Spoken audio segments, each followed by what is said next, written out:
দেখো এখানে রয়েছে কিছু মলি মাছ। তো গাইস এখন অবশ্য শীতকাল, তো আমি এটা রেখেছি আমি একটি ঠান্ডা। তো এই দেখো গাইস, এই হচ্ছে আমার গাপ্পি ফিশ পন্ড। তো হ্যালো গাইস, কেমন আছো তোমরা সবাই? আজকে সবাই ভালো আছো। তো আমি ছাদে কিছু পন্ড বানিয়েছি, সেগুলোর আজকে রিভিউ তোমাদের আমি দেবো। তো চলো ছাদে যাবো। তো এই দেখো, এই হচ্ছে আমার ছাদ। তো এখানে রয়েছে কিছু রজনীগন্ধার মানে ফুল গাছ, এখানে আছে স্ট্রবেরি গাছ, আর এই পাশে রয়েছে আমার পন্ড। এই দেখো, তো এখানে রয়েছে কিছু মলি মাছ রেখেছি আমি, আর কিছু গাপ্পিও আছে।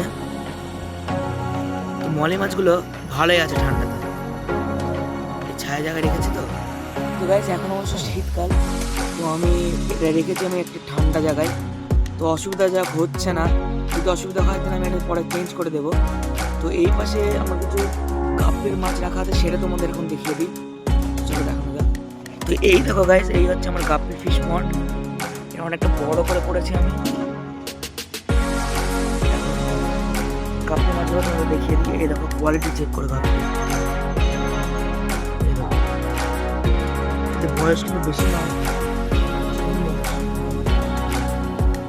এখানে আমি পাম্প সেট করেছি, এই পাম্পটা কিন্তু নিজের হাতে বানিয়েছি, মানে যেটা বলে লিচু বলে হয়, লিচুটা আমি নিজের হাতে বানিয়েছি।